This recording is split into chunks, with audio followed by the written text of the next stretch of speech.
One quiet morning in a remote wilderness, three orphaned bobcat kittens were wandering in search of food when they slipped and fell into a deep, dark hole with no visible way out. Their weak cries echoed through the vast forest, so faint they seemed destined to disappear into silence. But fate had other plans when a passerby noticed the strange, desperate sounds rising from the ground. What no one could have anticipated was what happened next. After being rescued, the bobcat kittens were taken in and lovingly cared for by a female husky who treated them as if they were her own. How could a domesticated dog become a mother to wild bobcats? What force was powerful enough to rust the natural boundaries between species? And what followed left everyone who witnessed it completely speechless. Before we dive into this unbelievable and heartwarming story, please take a moment to like the video, subscribe to the channel if you haven't already, and turn on the notification bell so you won't miss any more extraordinary stories where compassion and nature collide. Lost, alone, and on the brink. Can three tiny lives survive the wilderness's cruel embrace? The world was a vast, cold echo chamber for them, a constant thrum of hunger that gnawed deeper than their small teeth.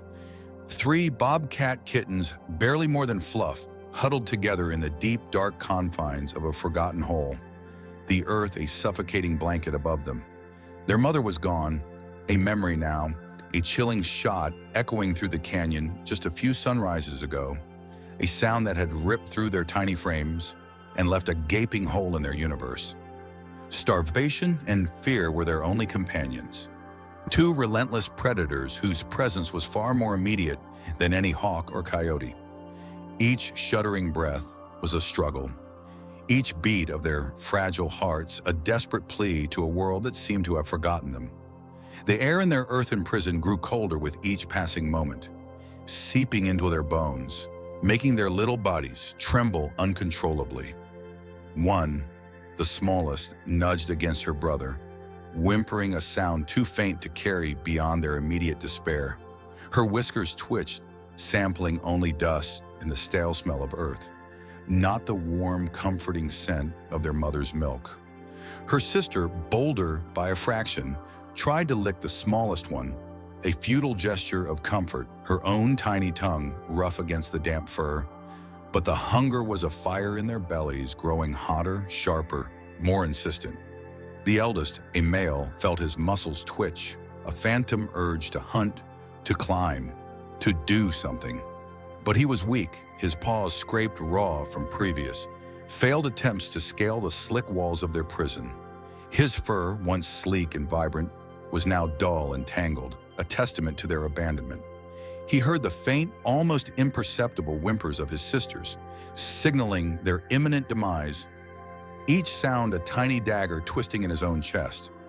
It was a mournful song, a quiet surrender to the inevitable, a silent cry that seemed destined to go unheard. Then a vibration, a tremor through the earth that startled them, making them freeze, every instinct screaming danger. The scent of something else wafted down, not predator, not prey, but something large and unfamiliar. A giant shadow blotted out the meager light, and then a deep rumbling sound, a voice. It was slow, gentle, utterly alien. A giant hand, rough and warm, reached into their world, and pure terror seized the male. He hissed a tiny, raspy sound, batting futilely at the monstrous appendage. His sister Luna buried her face, trembling uncontrollably. The world tilted, spun, and then they were lifted one by one into the blinding light. The male felt a strange constriction around his body, soft yet firm, holding him. The air was cold, then suddenly warm. A tiny sting, quick and sharp, pierced his skin on his flank, and then he cried out, a raw, terrified yowl. But then a soft fabric, warm and smelling of something clean, enveloped him. His eyes, burning from the sudden brightness, slowly adjusted. Giants loomed over them, their faces blurry but their voices soft, a continuous stream of low, comforting sounds. They were placed in a box, a soft, warm enclosure that smelled of laundry. The smallest whimpered again, but this time, the sound was softer, less desperate. A shallow dish appeared, and a warm, liquid scent filled the air, rich and milky. Instinct took over. He lapped hesitantly at the strange, warm liquid, his tongue unaccustomed to anything but his mother's nipple. It was good, soothing. The gnawing ache in his stomach began to subside, replaced by a strange, unfamiliar warmth. The giants moved around them, their movement slow and deliberate, never sudden. He watched them with a cautious gaze, his tiny mind trying to process this new reality. One giant, an old female with soft silver hair, knelt down, her face close but not threatening. She made a soft, purring sound, a deep rumble that somehow echoed his mother's comfort. He felt a soft brush against his head, a feather-light touch that should have sparked fear, but instead it felt gentle. Days blurred into a cycle of warmth, milk, and soft whispers. The stinging feeling from before returned a few times, a quick prick, followed by a wave of drowsiness that slowly lessened the constant ache in his body. His fur, once rough and dull, began to feel softer, the spots more defined. The harsh reality of the whole, the agonizing hunger, receded into a dim, unpleasant memory, replaced by the persistent, gentle presence of the giants and their strange, furry companion. A large white dog, a creature of boundless energy and startling tenderness. This new giant, with its wagging tail and warm tongue, was a source of endless fascination and a new kind of comfort. He felt a strange pull, an instinct he couldn't name, towards this creature that was so different, yet so comforting. The crisp morning air, usually a balm to Evelyn's 62-year-old bones, felt like a premonition today. The ancient Ranger Rover grumbled beneath her, its suspension groaning over the rutted service road. Retired she might be, but some habits, like the vigilant patrol for illegal traps on the periphery of the old park boundaries, died harder than others. Each snap of a twig, each rustle in the undergrowth, and he pulled her back to wet the day. The one with the cracked femur and the searing pain. The memory was a dull ache in her left leg, a phantom limb of dread. Her trained eye scanned the brush, seeking the telltale glint of steel, the unnatural break in the wilderness's pattern. Then it came, faint, high-pitched, a reedy wail that wasn't bird or deer. It was too insistent, too desperate. A shiver, not from the cold, snaked down her spine. The sound came from the direction of Miller's Gulch, a notorious crevice choked with thorny brush and loose rock, a place she'd sworn she'd never return to after her last brush with death there. "Don't be stupid, Evelyn," she lectured herself, her hand instinctively going to the heavy-duty gloves on the passenger seat. "You don't have to do this." But the sound, now clearer, was undeniably a cry for help. It tugged at a raw, exposed nerve in her soul, the one that had always responded to the vulnerable, the lost. The Bobcat Kit, barely bigger than a squirrel, tumbled again, its tiny legs flailing uselessly. A wave of dizziness washed over it, a sensation that had become constant since the ground had given way and the world had turned upside down. Its two siblings, equally small and terrified, huddled against a cold, damp rock, their matted fur bristling with fear. Hunger gnawed at their bellies, a deep, painful ache that superseded even the primal terror of the fall. The metallic tang of fear was thick in the air, a scent their mother would have recognized and soothed. But mother was gone, and only the echoing, unfamiliar calls of strange creatures surrounded them. The hole was deep, the walls slick with moss, and every attempt to scramble up ended in a slide back down, a fresh scrape on their soft pads. They had been down here for what felt like an eternity, a dark, cold, empty eternity. Evelyn found the entrance to the crevice, a jagged tear in the earth, half hidden by overgrown elderberry bushes. The whimpering was louder now, desperate. Her heart hammered against her ribs, a frantic drum against the ghost of her past injury. She remembered the sickening crack as her leg had twisted, the blinding agony, the cold, creeping dread that she would die there alone. Her breath hitched. No, not again. She closed her eyes, forcing herself to visualize the route. The handholds, the precarious ledges she knew intimately from decades of patrolling. Her resolve warred with her instinct for self-preservation. A new sensation broke through the bobcat kitten's fear. A shadow impossibly large, falling over them. A strange, booming voice echoed, not like the chirps of birds or the rustle of leaves, but deeper, rumbling. Panic flared. They scrambled deeper into the meager shelters of the rock, their tiny claws scrabbling uselessly. Then a scent, unfamiliar, yet not predatory. It was earthy, old, with a hint of something clean, like pine needles after rain. A large, leathery hand, rough but gentle, reached down, slowly, carefully.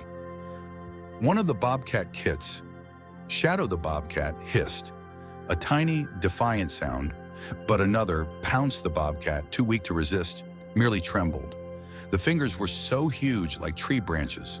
The air around them began to shift, to vibrate with the strange giant's presence. The journey out was a blur of dizzying ascent for the little bobcats. The massive hand, initially terrifying, became a cradle, then a secure grip. A soft, strange fabric enveloped them, warm and comforting, pressing close. They were lifted high, higher than they had ever been. The cold, wet air of the hole was replaced by the crisp, fresh air of the world above. The booming voice was still there, closer now, softer. It wasn't angry, not like the snarls of larger animals they had heard. It was murmuring. A strange, sweet liquid was then offered, not milk, but something thirst-quenching, tasting faintly of metal and something else, something vital. The world felt less overwhelming up here, cradled, safe. The earth tasted of fear and iron. It pressed in, a suffocating blanket that stole the scent of wind and pine. Below, the dark was an absolute cold presence, an ancient maw that seemed to hum with silent hunger. Above, a sliver of sky, once blue and infinite, had shrunk to a taunting, unreachable postage stamp. The memory of warmth, of a gentle nudge, of the heavy protective scent of mother was a fading echo. Only the tremor remained, a constant shivering knot deep in the belly. There were others, small, warm, and just as lost, their tiny mules swallowed by the vast, unfeeling silence. Then a new scent. Acrid, metallic, yet strangely familiar, it drifted down, bringing with it the faintest whisper of movement. A shadow, not of the earth, but of something immense and vertical, descended into their world. It was a giant, a colossal, lumbering thing, its shape distorted by the gloom. Her fear, primal and absolute, seized the smallest among them, making him flatten himself against the cold dirt. A desperate, instinctual attempt at invisibility. His siblings, just as small, pressed close, their ragged breath quickening into tiny gasps. The air shifted, carrying the giant's peculiar scent. Wood smoke, old leather, and something else. Something sharp and clean. A sound, low and guttural, rumbled from above. Not a growl, but a strange rhythmic cadence that seemed to vibrate the very air. Then a new sensation. Light.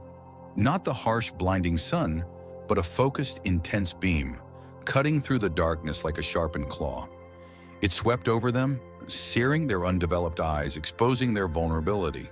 The light was followed by a sound, closer now, a soft thump as something heavy landed nearby. The giant, it seemed, had come to them. A new smell filled the air, blood raw and strong, and the tiny bobcat's instinct screamed at danger. But it was not their blood. It was a familiar, heartbreaking scent, one that brought a fresh wave of panic and grief. Mother. It was her scent, thick and tragic, clinging to the giant, a chilling reminder of the world above. A shadow descended, vast and encompassing. A hand, rough and enormous, reached out. It was slow, deliberate, yet to the tiny kittens, it was the strike of a predator. The smallest one, Whiskers, felt a crushing weight against his tiny ribs. Not a harmful one, but one that pinned him, held him. He struggled, a furious bundle of claws and hisses, But the grip was unyielding. The giant lifted him gently, yet it felt like being plucked from the earth itself. The world spun. He was suspended, an alien sensation that left him disoriented and vulnerable. Then a sudden, terrifying shift. The ground beneath them, the very walls that had been their prison, groaned. A low rumble, growing in intensity, vibrated through the air, shaking the giant's hand, making the small bobcat's teeth chatter. Loose dirt rained down, stinging their eyes. A large, jagged shadow detached itself from the wall above, hurtling downwards with a deafening roar. The giant moved with shocking speed, a blur of motion. The grip on Whiskers tightened. Then he was thrust into a small, dark space, a strange container that smelled faintly of metal and something soft. Another kitten, then the third, were pushed in beside him. They tumbled against each other, a terrified, shivering mass. The giant was yelling, not a roar, but a sharp, urgent bark. The world exploded in a cacophony of crumbling rock and deafening echoes. The container jostled violently, spinning, then halting with a jarring thud.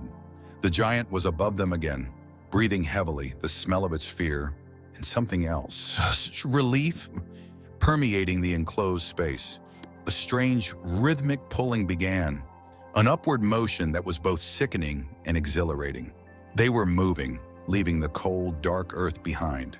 Slowly, agonizingly, the light above grew. The small postage stamp of sky expanded, becoming a vast, glorious expanse of blue. The scent of pine and fresh earth returned, invigorating their tiny lungs. The journey was long, punctuated by the giant's grunts and the creak of old rope, but eventually they were out. The sudden explosion of sound and light was overwhelming. The wind, a forgotten sensation, ruffled their matted fur. The giant carried them, not back to the familiar, comforting scent of mother, but to a different place. It was a structure, warm and enclosing, with a new array of smells. Something sweet, something metallic, and the overwhelming scent of the giant itself. They were placed gently onto a soft, warm surface. Another giant appeared, smaller, gentler, scent equally strange. The smaller giant made soft, cooing sounds, reaching out with a hand that seemed to possess a strange, healing touch. A new sensation, a sharp, quick sting followed by a dull ache that slowly, miraculously, gave way to a wave of calm. Their eyes, once wide with fear, began to droop. The fear was still there, a knot in their bellies, but it was receding slowly, subtly, replaced by a bewildering wariness. The giants, these enormous, frightening beings, were not predators. They were something else. They were sources of warmth, of a strange, gentle touch, of a quiet, murmuring sound that seemed to chase away the lingering shadows of the hole. The taste of clean, cool water, offered from a strange, shallow bowl, was a revelation after days of parched thirst. And then, the ultimate comfort, a gentle, rhythmic thumping, a deep, steady beat that was not their mother's, but was, in its own way, reassuring. It was the sound of a different heart, beating close, offering an unexpected, overwhelming sense of security. The world was still full of unknowns, but for now, for this moment, the deep, cold darkness of the earth was behind them. The giants, it seemed, had offered a different kind of refuge. Can kindness truly tame wild hearts? Or is professional help the only answer when the wild meets the domesticated world? The memory of the fall, the crushing darkness, and then the sudden, terrifying lift into the blinding glare of the giants was a blur of instinctual terror. One moment, the scent of damp earth and fear. The next, a suffocating closeness, the rumble of a strange moving den, and then a new, unfamiliar prison. The den they were in now was soft, impossibly soft, but it smelled wrong. Not like damp earth, not like their mother, not like the familiar tang of pine needles and decaying leaves. It smelled of giants, of cleaning chemicals that stung the delicate membranes of their noses, in a faint, sweet smell that was alien and unsettling. In their small, sharp claws, designed for climbing and tearing, found no purchase on the smooth fabric. They huddled together, 3 tiny bundles of bristling fur, a single terrified entity of hisses and low growls. The largest of them, whom Evelyn had, in a moment of hopeful normalcy, started calling Rusty for the reddish tinge to his fur, was the most vocal, spitting defiance at every shadow that danced across the room. The smallest, Pip, shivered uncontrollably, burrowing his face into Rusty's flank, his little body trembling like a leaf in a storm. Evelyn, her heart aching with a tenderness she rarely let show, knelt by the makeshift den. She tried to offer a small bowl of warmed, rehydrated kitten formula, scenting it with a drop of tuna water, hoping to entice them. Rusty snarled, a surprisingly fierce sound from such a tiny throat, and batted at the bowl with a furious, uncoordinated swipe of his paw, sending a milky splash out onto the clean floor. Pippin III, Shadow, named for her darker markings, remained frozen, their tiny bodies radiating pure, unadulterated terror. They refused to eat, refused to drink. The soft blanket, meant to comfort, became another enemy, another strange alien thing in their new terrifying world. The giants moved around them, their voices a low, rumbling hum that sometimes spiked with an unfamiliar urgency. One giant, taller and with a quicker stride, spoke with more force. This was Emily, Evelyn's granddaughter, home from vet school for the summer. "Grandma, this isn't working. They're wild. They're absolutely terrified. We can't just keep them in the living room and expect them to warm up to us. They're bobcats, not house cats." Her voice, though laced with frustration, held a current of deep concern. Evelyn sighed, her gaze never leaving the shivering bundles of fur. "They're just scared, honey. They've been through a lot." She tried again, carefully pushing the bowl closer, murmuring soothing words that meant nothing to the small, wild ears. Rusty responded with another hiss, a clear declaration of war. Emily shook her head, her lips pressed into a thin line. "Scared, yes, but also starving. And dehydrating. Grandma, they haven't touched a thing. They're getting weaker." The kittens felt the weakness acutely.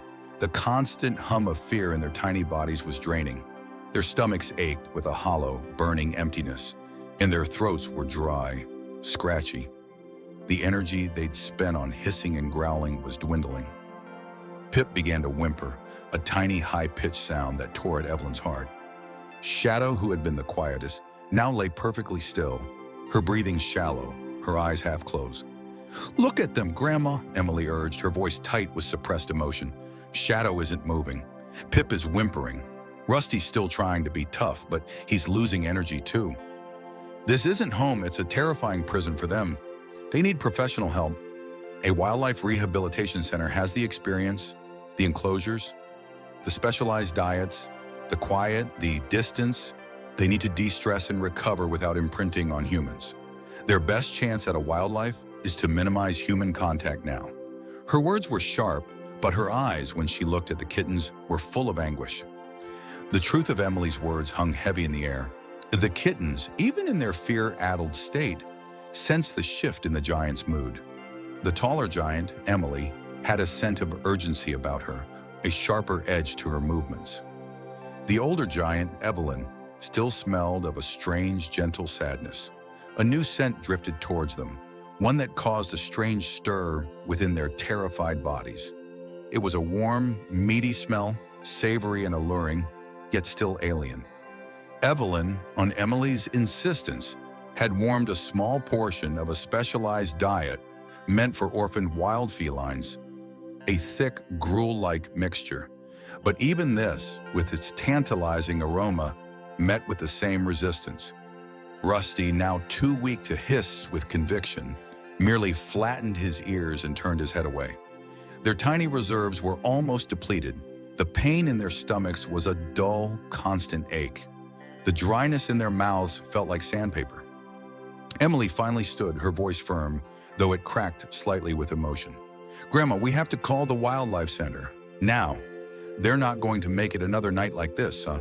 This isn't home for them. It's just survival, and they're losing that battle." Her plea was urgent, undeniable, a desperate cry for intervention before the fragile spark of life within the 3 tiny bobcat kittens flickered out entirely. The silence that followed was heavy, filled only with the faint, uneven breathing of the almost lost wild hearts. The world was a cold, blurry chaos. Before, there had been the comforting scent of his siblings, the soft nudge of his mother, the familiar earth under his paws. Now there was only a vast emptiness, punctuated by the unfamiliar, jarring vibrations of a rough hand, then the bewildering confines of a soft, inescapable space. He was tired, so terribly tired, his small body feeling impossibly heavy, each breath a struggle. He tried to remember the taste of water, the warmth of the sun, but even those memories were fading into a hazy dread. A giant shadow loomed, then a sharp, sudden pinch on his scrawny leg, a burning sting that made him flinch, his tiny muscles twitching uncontrollably against his will.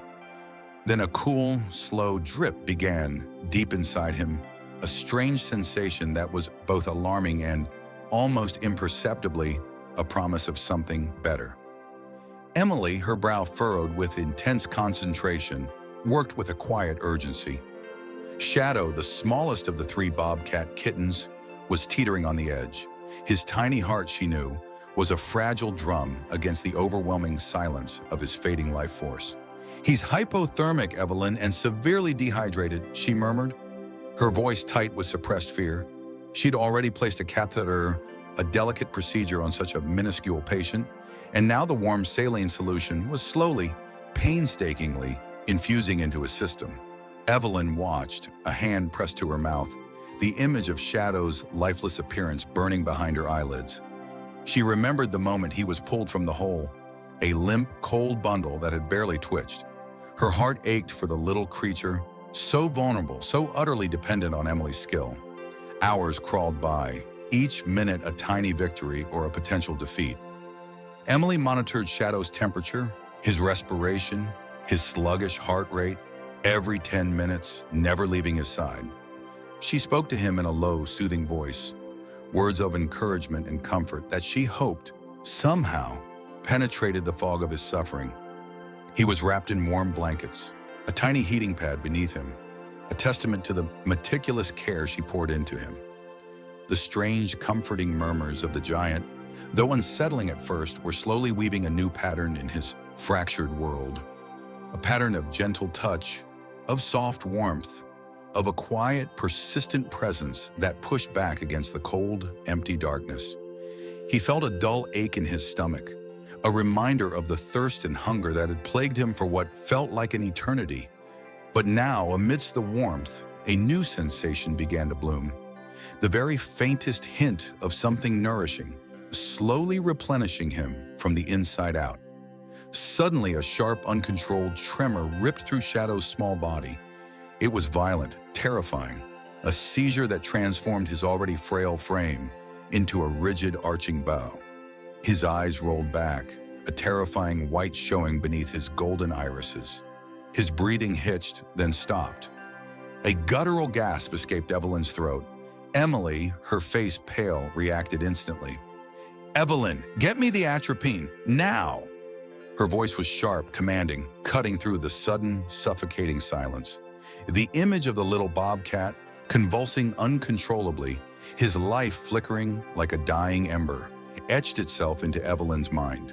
This wasn't just rehabilitation. This was a fight for survival, minute by agonizing minute. The memory of the hard ground, the fear of the dark, the biting cold, it all rushed back, amplified by this new internal terror. His body felt like it was betraying him, twisting and jerking against his will, the cool, pleasant feeling giving way to a new, intense pain. Emily administered the medication with lightning speed, her movements precise, honed by years of experience. Then, with a desperate prayer forming on her lips, she began chest compressions, her thumbs gently but firmly pressing on the tiny ribcage. 1, 2, 3. Each press, a plea, a desperate attempt to coax life back into the fading form. The rhythmic pressure was a strange, alarming sensation, an external force pushing on his core, or an echo of the jostling he'd experienced earlier. He was suspended between two worlds, the quiet darkness beckoning, the rhythmic pressure pulling him back, the warmth, the soft touch, the slow drip. It had all seemed so real, so promising, but now it was fading, replaced by this frantic, urgent assault. And then, a tiny, almost imperceptible gasp, a shuddering breath. Emily paused, her heart pounding, then continued. Another breath, stronger this time. Slowly, painstakingly, Shadow's body began to relax.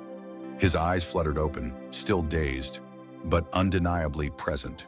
The warmth returned, wrapping him like a cocoon. The frantic pressure eased, replaced by the gentle, steady beat of the giant's chest against his own. A faint vibration, a rumbling sound emanated from her, a sound that was surprisingly soothing. The sting of the needle, the terrifying internal tremors, the cold, empty darkness.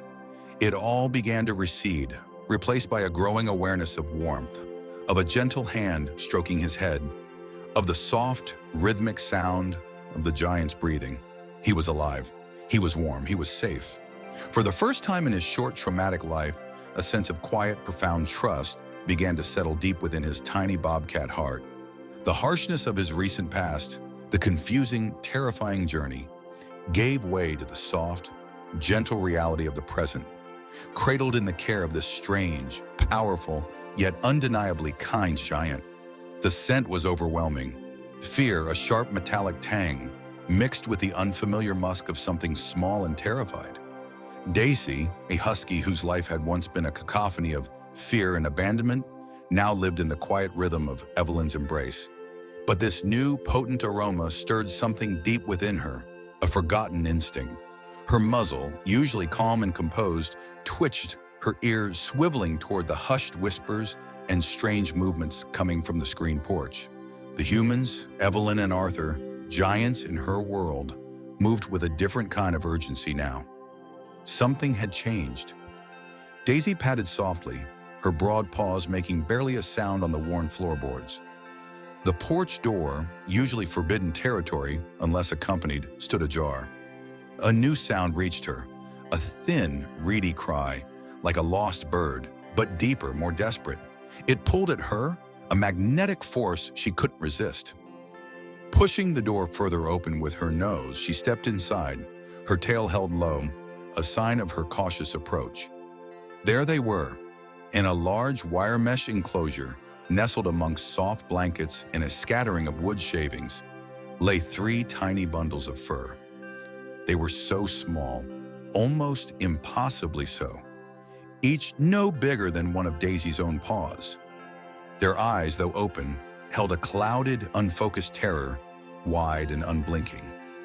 "Bobcat kittens," Evelyn had murmured earlier, a word Daisy didn't understand, but the distress in the human's voice had been clear.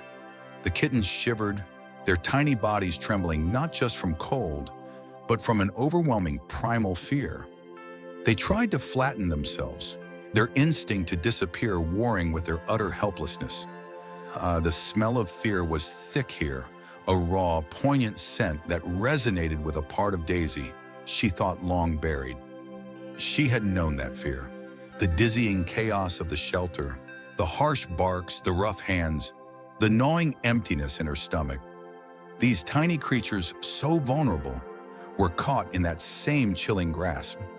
Evelyn, her face etched with concern, was kneeling beside the enclosure, speaking in low, soothing tones. She glanced up as Daisy entered, a flicker of surprise then understanding in her kind eyes. "Daisy, easy now, girl," she whispered, but there was no reprimand, only a gentle warning. Daisy ignored the human, her focus entirely on the trembling bundles. She approached the cage, not with her usual bouncy enthusiasm, but with a deliberate, almost reverent slowness. Her nose, wet and cold, pressed against the wire, sampling the air, absorbing every nuance of their terror. She could feel their rapid heartbeats, hear their shallow, panicked breathing. A low, soft rumble began in her chest, not a growl, but something else entirely. A sound of recognition, of shared vulnerability. One of the kittens, its tiny head barely visible, let out another faint, desperate cry. It was the sound of utter despair, and it pierced through Daisy's carefully constructed calm. She let out a soft, almost imperceptible whimper, a sound Evelyn hadn't heard from her in years. It was a guttural, maternal sigh, a language of instinct that transcended species. Her large, intelligent blue eyes, usually so bright and full of life, softened with an ancient compassion. Evelyn watched her beloved husky, a strange mix of emotions swirling within her. "She remembers," Evelyn murmured, her voice thick with old memories. She reached out, her hand resting gently on Daisy's thick fur. "Daisy, she's special. She's always had this incredible heart." Evelyn's gaze shifted from her dog to the terrified kittens, a deep well of emotion in her eyes. "You see, these aren't the first little ones Daisy has looked after who weren't quite us." The human's touch was a steady anchor, a familiar warmth that had banished so many of Daisy's own dark memories. But now even that familiar comfort was secondary to the insistent pull of the tiny shaking forms before her. She remembered the fear of being handled, the overwhelming scent of unfamiliar hands, the sting of needles. These kittens were in the midst of that chaos, their tiny bodies being poked and prodded. Their trust shattered before it could even form. She could smell the lingering antiseptic from the vet's visit, a sharp, unpleasant odor that stung her sensitive nose. She also smelled the lingering fear, the memory of being trapped, of falling. Daisy knew that feeling, the sickening drop, the confusion. These kittens had fallen into a hole, Evelyn had said, her voice laced with worry. The dark, the unknown, the helpless flailing. Daisy had known that abyss too, the metaphorical hole of abandonment. Evelyn continued, her voice soft, as if confiding a secret to Daisy. "Before we found you, sweet girl, Daisy, she fostered a little opossum once. A tiny thing, no bigger than a mouse. Its mother had been hit by a car. Daisy just took to it. And then a little owl with a broken wing. It was astonishing to watch." Daisy whined again, a mournful yet incredibly gentle sound. It was as if her heart, once bruised and broken, now beat in sync with the struggling lives before her. Her eyes, filled with an almost human understanding, were fixed on the smallest kitten, the one whose tremors seemed the most violent. She yearned to lick away their fear, to offer the warmth of her body, to shield them from the giants who, despite their kindness, must seem like monsters to these tiny wild hearts. The contrast was stark, the harshness of their past trauma, falling into the dark, being scooped up by terrifying hands, against the gentle, insistent warmth of Evelyn's voice, the soft blankets, the fresh water in a tiny bowl. It was a profound whimper, a deep tremor from her very core that seemed to communicate more than words ever could. It wasn't a sound of hunger or discomfort, but of innate, undeniable empathy. It was a promise, a maternal instinct blossoming in the quiet room. Evelyn, watching this unexpected display, felt a lump form in her throat. Daisy, the gentle giant, was offering her heart, her past as a unique foster mother now revealed through a simple, yet powerful whimper. It was the sound of trust beginning to bloom, not just between human and animal, but between animals themselves, a bridge built on shared vulnerability and a deep, unspoken understanding. The kittens, still terrified, flinched at the sound, but did not flee further. It was a small beginning, a fragile seed of hope in the trembling, fearful world of 3 tiny bobcats. The scent of human, a dizzying mix of fear and strange new comfort, still clung to the air, a phantom limb of memory for the small, confused bobcat. He was Kaito, one of 3, a small bundle of matted fur and sharp, uncertain claws. His siblings, Ilara and Finn, were just as bewildered, their tiny bodies pressed together for warmth in the confines of the new den. It wasn't the dirt-walled hollow of their birth or the terrifying slick sides of the deep, cold prison they'd fallen into. This new den was made of woven metal, strange and unyielding, but with soft white fabric on the bottom that smelled of cleanliness and something else, something warm and kind. The memories of the fall were a jumble of terror. The sudden drop, the sharp pain as he landed, the crushing weight of his siblings on top of him. Then came the giant hands, not gentle but firm, scooping them from the cold earth. The dizzying ascent, the blinding light of the sky, and then the strange journey in a rumbling metal box. The humans, Evelyn and Henry, were vast, looming shadows at first, their voices a rumble of thunder. But their touch, though clumsy and unfamiliar, had brought warmth. A stick-like thing had poked his leg, a sharp sting, but then a warmth had spread through him, and the dull ache that had been constant since the fall had lessened. He remembered the metallic taste of clean water, offered from a flat, strange bowl, so different from the muddy puddles he'd known. The relief had been immense, a thirst quenched, a tiny spark of trust igniting in his fear-filled core. Evelyn, her face lined with the gentle wisdom of her years, watched Kaido and his siblings. Her heart ached for them, these tiny wild things stripped bare of their mother, of their world. She sat in the armchair, a book resting unread on her lap, occasionally dozing off, lulled by the soft hum of the humidifier and the rhythmic breathing of the kittens. The room was dim, a lamp casting a warm, buttery glow, creating a cocoon of peace. But Daisy, her faithful husky, was not dozing. Daisy had been watching them for hours, a strange, primal instinct stirring within her. The tiny, whimpering sounds from the metal den had called to something deep inside her, a memory of a time long past, a maternal ache she hadn't felt in years. Her nose twitched, taking in the scent of fear, yes, but also of helplessness. She moved silently, a shadow against the warm glow of the room. Her keen eyes scanned the latch on the metal cage. It was a simple hook, designed to keep them safe, but not designed for a dog with a purpose. She nudged it with her wet nose, a soft click. Nothing. She tried again, more forcefully, her snout working with a surprising delicacy. Another click, and the small metal bar shifted. The door creaked open, a tiny sound swallowed by the quiet room. Daisy, with a grace that belied her size, slipped inside. The bobcat kittens, startled by the sudden intrusion, huddled deeper into the soft fabric. Kaido felt a fresh wave of primal fear, his tiny claws unsheathing, ready to defend. This giant, too, smelled of human, but different. More animal, more powerful. Evelyn stirred, a slight shift in the armchair. Her eyes fluttered open, adjusting to the dim light. She glanced towards the cage, expecting to see the three tiny bundles of fur nestled together. Instead, her breath hitched. Daisy, her magnificent husky, nestled amongst them. Daisy was not harming them. She was, impossibly, nuzzling them. Gently, her large head bent low, her warm breath ruffling Kaido's tiny fur. He felt the soft pressure of her nose against his side, a warmth spreading through him that wasn't fear, but something else entirely. Something comforting. The larger animal's scent was now pervasive, not overwhelming, but enveloping. Then a gasp escaped Evelyn's lips. She pushed herself up from the armchair, her movements slow, disbelieving.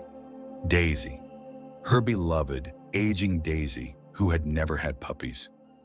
Daisy was lying down, her body curled protectively around the three bewildered bobcat kittens. And from her teats, impossibly, drops of milk were forming. Emily, who had been quietly monitoring the kittens from the doorway, dropped the syringe she was holding. It clattered to the wooden floor, the sound sharp in the sudden, stunned silence. Daisy, against all odds, was lactating, a miracle, a lifeline. The kittens, who had been struggling with the formula, were now tentatively, instinctually, nuzzling against the warm, milk-filled belly of this gentle giant. Kaido felt the warmth, the sweet, nourishing liquid fill his tiny mouth, and a profound animal trust settled over him. The past, the cold, the fear began to recede, replaced by the immediate, overwhelming comfort of the present. This new giant, this strange, furry mother, had given him life once again. The deep rumbling growl had been the first sound, a low vibration that shook the very earth beneath the small, shivering bodies. The world had been a dizzying blur of giant hands, a terrifying squeeze, And then the blessed darkness of a soft, enclosed space. Fear, sharp and cold, had pricked at them, a leftover echo from the echoing emptiness of the hole in the frantic scramble to find something, anything, familiar. Now a different kind of warmth enveloped them. Not the biting cold of the dirt, but something soft and alive. A new smell, distinct from the sharp, medicinal tang that still clung to their fur, now filled their tiny nostrils. Milk and something else, a gentle, comforting canine musk. The first suckle had been instinctual, a desperate, blind search for nourishment that had been denied for too long. The initial taste was sweet, creamy, and gloriously filling. It wasn't the thin, tinny flavor of the water they had lapped from puddles, nor the acrid bitterness of fear. This was life itself, flowing in warm gulps. The soft nuzzle of the large, furry creature they now clung to was strange, a different texture than their mother's coarser fur, but it was consistent, reassuring. A steady heartbeat thrummed against their ears, a deep, rhythmic pulse that slowly began to overwrite the frantic thumping of their own small hearts. The giant hands that had seemed so menacing before now occasionally stroked their backs. A gentle pressure that wasn't painful, but almost soothing. Evelyn, with her kind eyes and the scent of lavender that always clung to her sweaters, and Emily, whose voice was a soft murmur, watched from a respectful distance. Their hushed exclamations and the soft click of a camera became part of the background hum, just another sound in their new, bewildering world. They were curious, those giants, always observing, but never intruding on the crucial, life-giving process. Daisy, the enormous creature they were now latched to, would occasionally shift, a low rumble emanating from her chest. Not the terrifying growl from before, but a sound that felt more like a gentle sigh. Days blended into weeks, marked by the rising and falling of the sun through the big window, the clinking of dishes, and the constant, comforting presence of Daisy. The kittens, once just a tangle of bone and matted fur, began to fill out. Their little bellies were round and warm, their movements more confident. The initial fear of the giant humans had begun to wane. They still moved with the wary caution of their wild instincts, but the scent of Evelyn and Emily no longer triggered the immediate urge to hide. Instead, it often heralded a gentle touch, a soft blanket, or the fresh, clean taste of water in a shallow bowl. The needle pokes, which had stung so sharply at first, were now just a brief, almost forgotten discomfort, quickly overshadowed by the comforting warmth that followed. The bond with Daisy deepened. She was their anchor, their soft mountain of warmth, the endless source of the sweet milk that built their strength.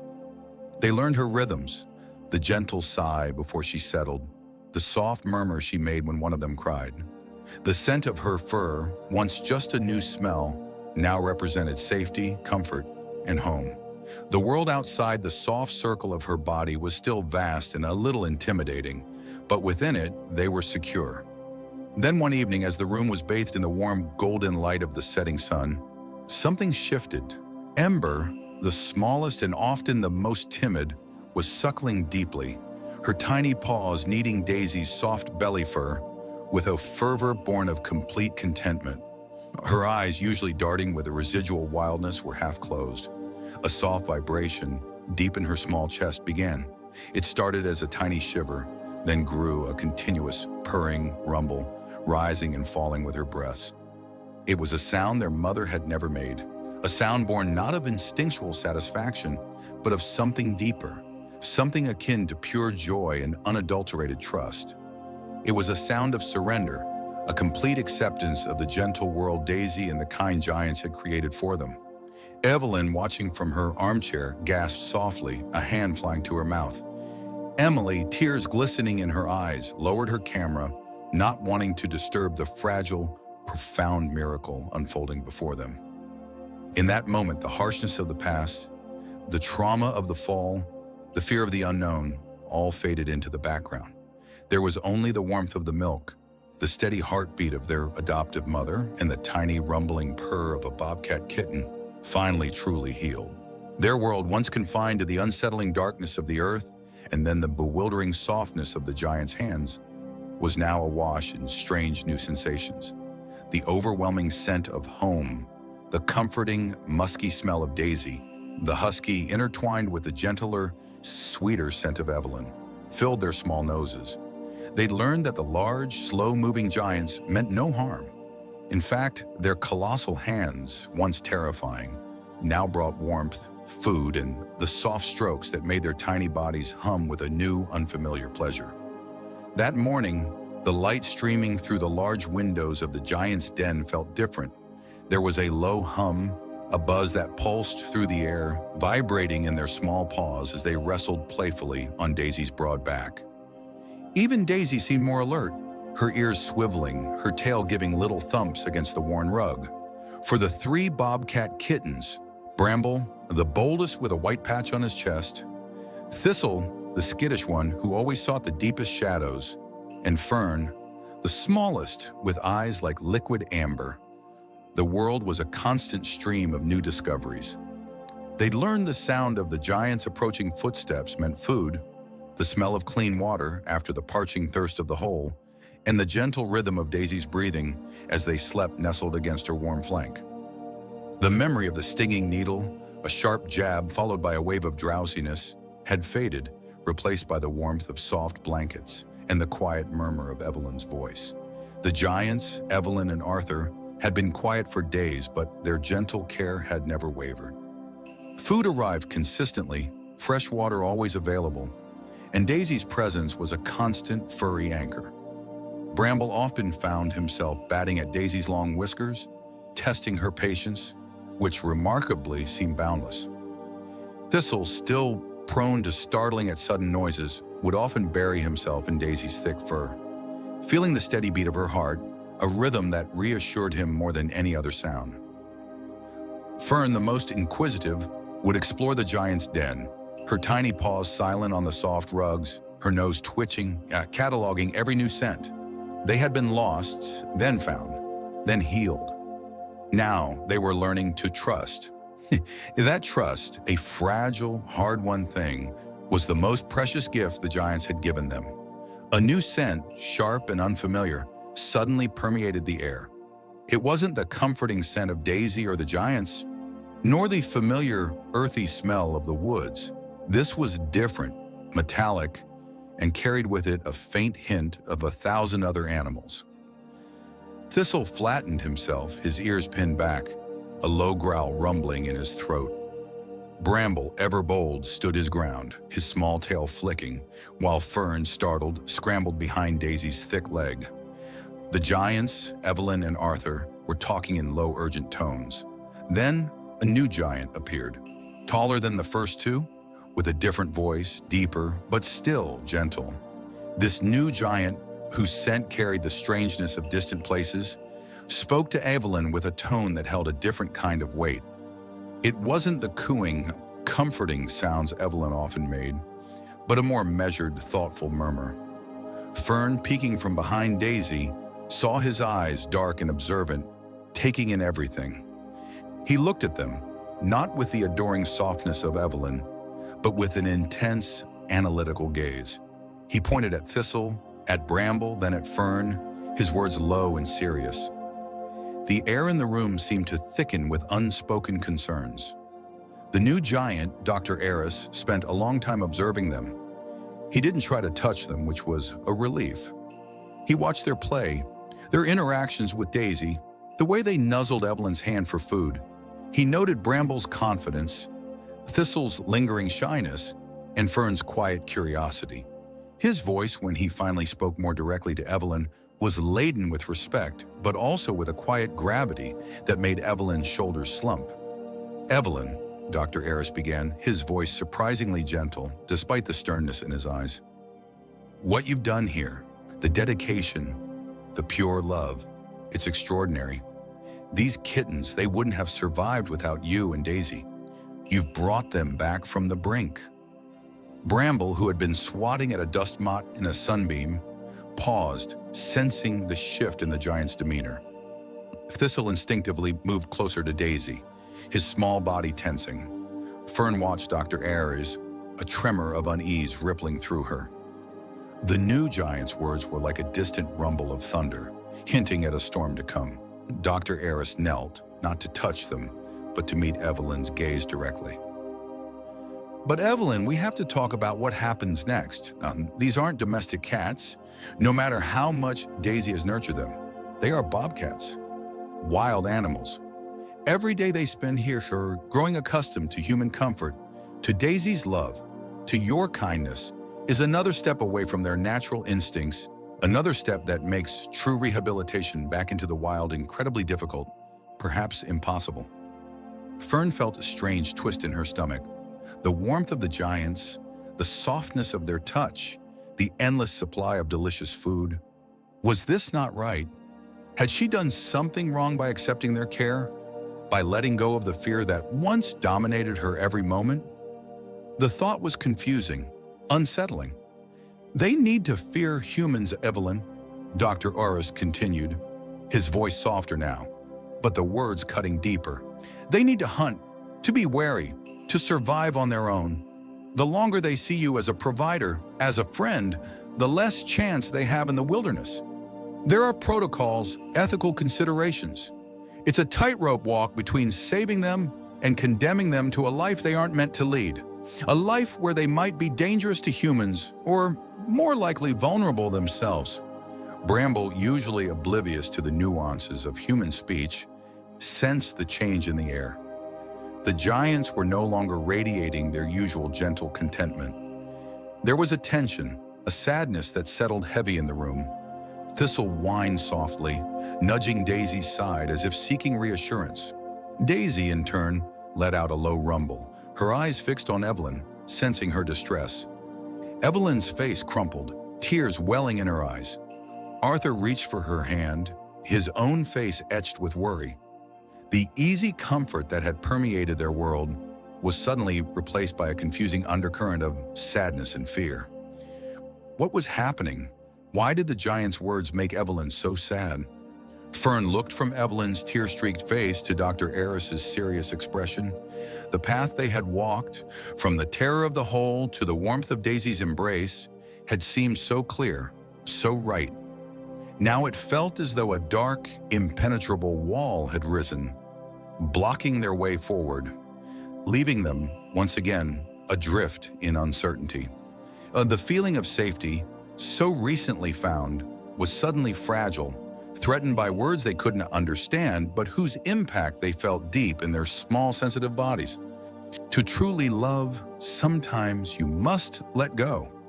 Evelyn knew this intellectually in the way a gardener understands the necessity of pruning, but the knowledge felt like a jagged shard of glass pressed against her heart. The 3 bobcat kittens, Bramble, Thistle, and Little Clover, were no longer the terrified, half-starved bundles of fur she and Emily had pulled from that deep, cold hole. They were vibrant, curious, and utterly intertwined with the fabric of their lives, especially through the patient, boundless love of their surrogate mother, Daisy. Bramble, the boldest, would often stalk Daisy's tail, pouncing with an exaggerated ferocity that always ended in a soft, rumbling purr against the husky's warm flank. Thistle, more reserved, spent hours observing the world from atop Evelyn's bookshelf, only descending for mealtimes or when Daisy nudged him down with her wet nose. And Clover, the smallest, was a constant shadow, a purring warmth tucked against Evelyn's side as she read, her tiny paws kneading rhythmically on the blanket. But they were growing. Their wildness, once a faint echo, was now a roaring current beneath their domestic veneer. Their hunting instincts, honed on crickets and toy mice, were becoming sharper, their movements more fluid, more predatory. Evelyn had watched Bramble, just yesterday, track a squirrel in the backyard with a chilling, focused intensity that spoke of ancient, untamed wilderness. It was a beautiful, terrifying sight. The decision had been brewing for weeks, a bitter tea Emily had gently, patiently brewed in Evelyn's mind. "They're bobcats, Ev," Emily had said, her voice soft but firm. "They need to be bobcats. We've given them a second chance at that life." Evelyn knew Emily was right, but the thought of severing this profound connection, of consciously pushing them back into a world that had once threatened to consume them. Felt like a betrayal. The kittens trusted them implicitly. They saw Evelyn and Emily as providers, protectors, and Daisy as their mother, a giant, furry comfort against the vastness of the world. The first time the big two legs had reached into their dark, cold prison, it had been a nightmare of smells and terrifying sounds. The huge hand, smelling of earth and something sharp, like metal, had grabbed Bramble first. He'd hissed a tiny, defiant sound, but it had been useless. The world spun, then he was wrapped in something scratchy, and the air was shockingly cold against his damp fur. Thistle and Clover, terrified, had huddled together, their small hearts thrumming. Then came the soft, enveloping warmth, the smell of something gentle and comforting. Daisy. The transition from fear to a tentative trust had been slow, measured in mouthfuls of warm, milky formula delivered by those same giant hands. The gentle strokes against their matted fur, the soothing rumble of Daisy's purr as she groomed them. Pain had been a sharp, stinging jab from a needle, quickly followed by a dull ache that faded into comfort, a sense of well-being they hadn't known existed. The confusing array of noises, the low rumble of human voices, the clinking of dishes, the creak of floorboards, had slowly transformed from a cacophony of threats into the familiar symphony of their new home. They'd learned that the giants, despite their size, were sources of endless warmth, food, and security. Emily, ever practical, had found the perfect place, a specialized wildlife sanctuary several states away, renowned for its bobcat rehabilitation program. It wasn't a zoo, it was a vast naturalistic enclosure designed to allow the animals to live wild, but with the safety net of human oversight. The director, a woman named Dr. Lena Hansen, had explained their process in detail, a gradual reintroduction to foraging, hunting, and minimizing human contact until the bobcats were ready for a full release into a protected wilderness area. But knowing it was the right thing didn't make it any easier. Evelyn sat on the porch swing, Clover a heavy purring weight in her lap, her throat tight with unshed tears. The memory of the mother bobcat, frantic and heartbroken, circling the hole after her kittens had fallen, haunted Evelyn's dreams. That raw, primal grief. Now Evelyn was experiencing a similar ache, a profound anticipatory loss that mirrored the mother's. She was willingly choosing to inflict this pain upon herself, all for the greater good of these small, precious lives. It was the price of love, she realized, a tariff paid in tears and an aching void. The day of their departure loomed, a dark cloud on the horizon. Evelyn felt every purr, every playful nip, every soft nudge from their tiny heads as a farewell. Daisy, sensing the shift in the household's emotional climate, became even more attentive to her adopted children, often curling around all three in a protective, comforting embrace. The humans, her humans, seemed to be holding back their usual boundless joy, their sense tinged with something sad and unfamiliar. The kittens, too, seemed to sense the change, becoming slightly more clingy, more watchful. Evelyn found herself whispering apologies to the sleeping kittens, her voice thick with emotion. "I'm so sorry, my loves," she'd murmur, her fingers tracing the delicate curve of Clover's ear. "This is for you. This is what you were meant to be." It was a mantra, a desperate attempt to convince her own breaking heart. She remembered the sheer terror in their eyes when they were first pulled from that hole, the raw fear of the unknown. Now they would face a new unknown, but this time it was a path towards freedom, towards their true selves. The weight of the decision pressed down on her, a physical ache. She was their rescuer, their rehabilitator, and now, by choosing to release them, she was fulfilling the final, most painful act of love.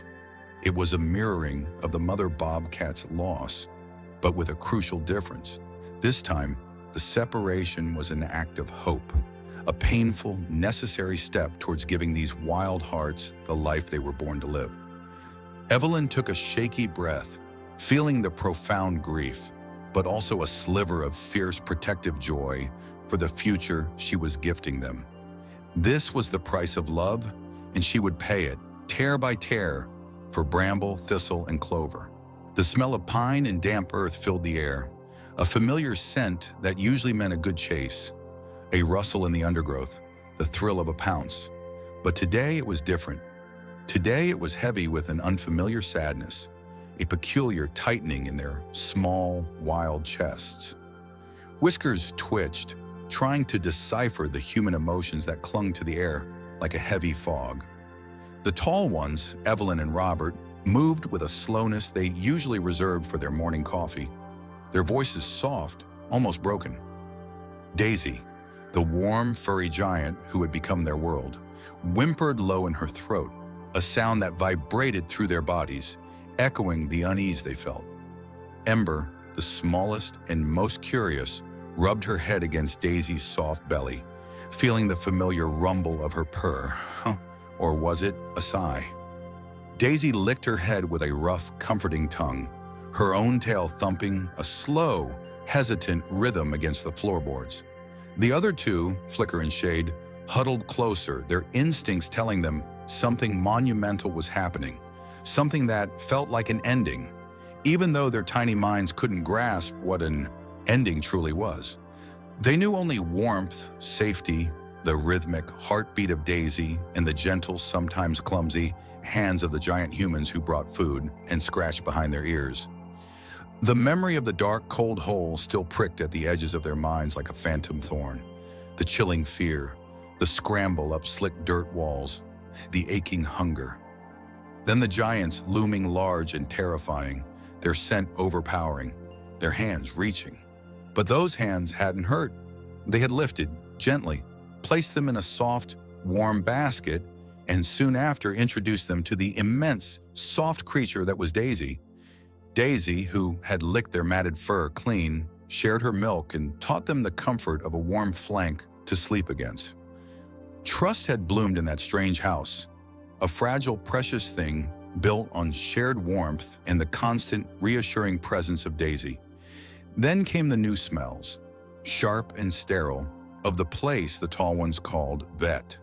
The sting like a quick bee, followed by a dizzying sleep.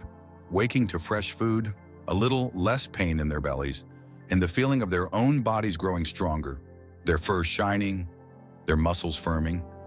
Rehabilitation, the humans called it, though to the bobcats, it was simply the steady march from weakness to strength and guided by the unwavering care of their unusual family. Evelyn knelt, her face wet, her hand stroking Shade's back. Shade, usually the most reserved, leaned into her touch, his purr a rumbling motor. He could feel the tremor in her fingers, the ragged intake of her breath. It was a language he understood now, this human sadness, having learned to decipher their complex emotions through their scent, their touch, the cadence of their voices. It felt like the big storm they had once weathered, a heavy pressure in the air before the rain came, but this storm was inside the humans. "My sweet babies," Evelyn whispered, her voice thick. "It's time to go where you belong." Daisy whined, a deep, mournful sound that tore at the bobcats' hearts. She nudged Shade's head with her nose, then Ember's, then Flicker's, a frantic, loving reassurance. Her eyes, usually so bright with playful mischief, were clouded with an anguish they had never seen before. She seemed to know what the humans were saying, what they were doing. She understood time to go. When Robert opened the large dog crate, it wasn't for Daisy. It was for them. The air inside smelled of clean straw and newness, but it lacked the familiar, comforting scent of Daisy or the tall ones. They hesitated, their tiny paws digging into the wooden floor. Daisy, seeing their reluctance, nudged Ember gently towards the opening, a heartbreaking encouragement.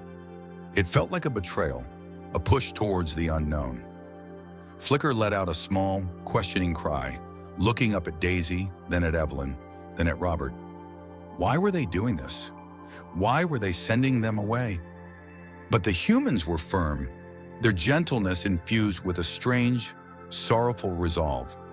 One by one, they were scooped up, their struggles small and futile, and placed inside the crate.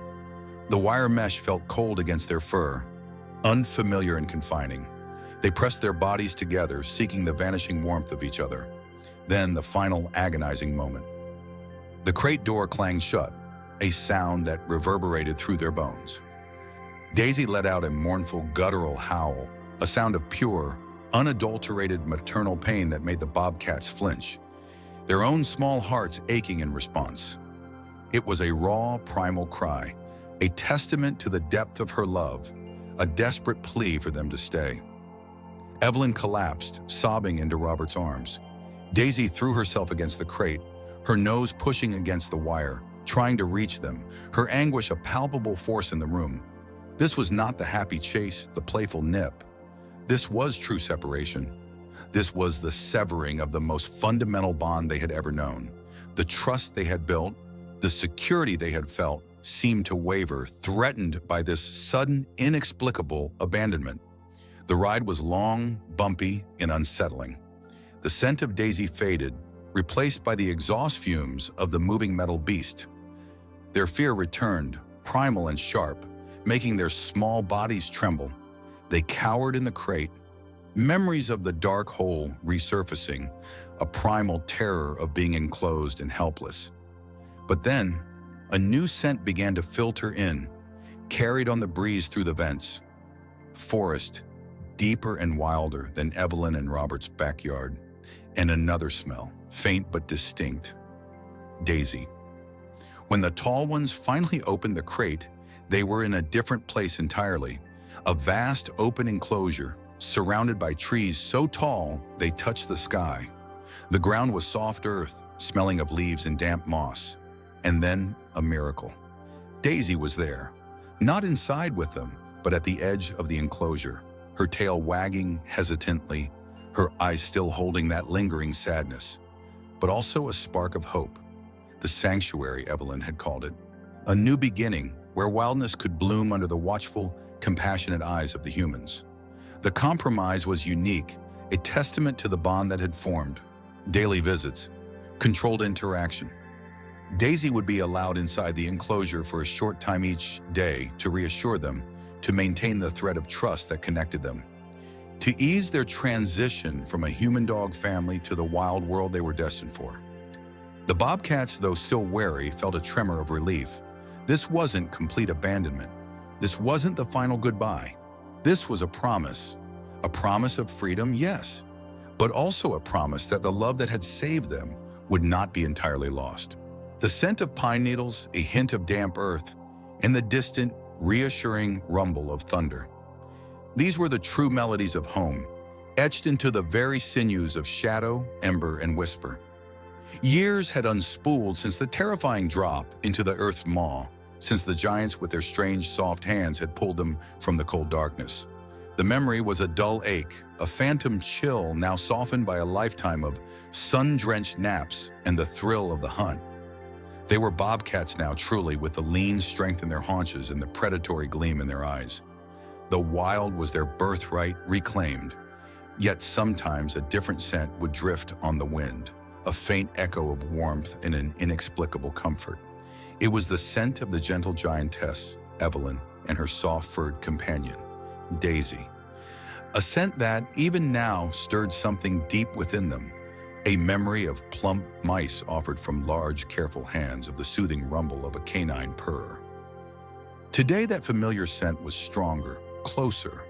Evelyn, her steps a little slower, her silver hair a little thinner, leaned on a sturdy walking stick. Daisy, her muzzle now a distinguished white, trotted faithfully beside her, her tail still wagging with an ancient, unwavering joy. They moved through the familiar paths of the sanctuary, the air crisp with the promise of autumn. Evelyn paused, her eyes scanning the dense undergrowth, a hopeful, wistful smile playing on her lips. She knew rationally that they were wild now. That was the goal, the dream.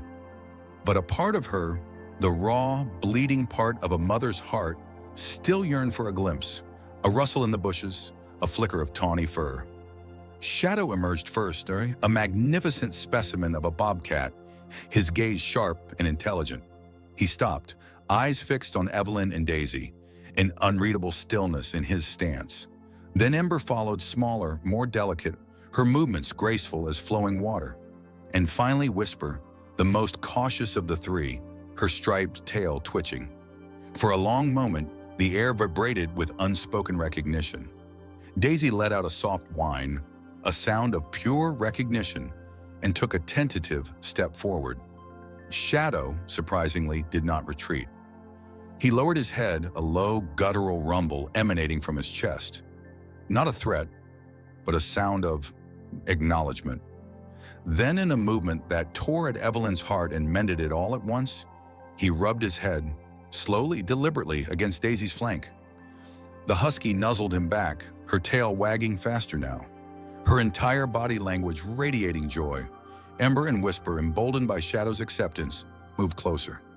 Ember, the more affectionate one, approached Evelyn directly, weaving between her legs, her rough fur a familiar sensation against Evelyn's jeans. Evelyn, tears blurring her vision, sank slowly to her knees, her old joints protesting, and reached out. Ember pushed into her hand, purring, a low vibration that resonated deep within Evelyn's soul. Whisper, ever the wary one, still kept a respectful distance, but her eyes, those intelligent golden eyes, were fixed on Evelyn, a silent communication passing between them. This wasn't a show of domestication, Evelyn knew.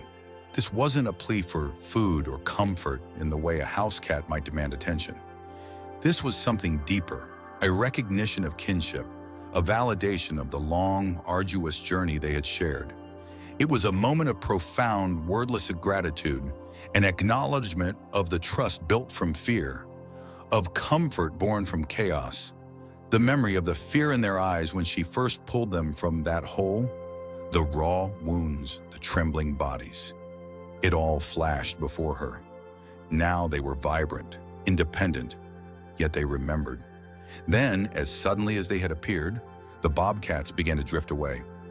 Shadow gave one last lingering look, his gaze holding hers for a breath, stopping moment. Ember nudged Daisy one more time, a final farewell. Whisper melted back into the shadows of the forest, her departure almost soundless. They were gone, leaving behind only the scent of wildness and a profound sense of peace.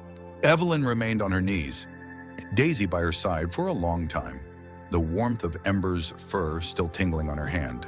Her heart ached, but it was an ache born of overwhelming joy. This was what true love was, she realized. Not possession, not control, but liberation. It was providing the care, the safety, the healing, and then having the strength to let go, to watch them reclaim their wild, magnificent lives.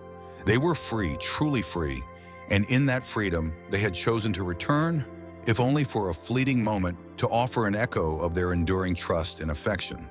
The wild calls always, but sometimes even the wild remembers the giants who set them free.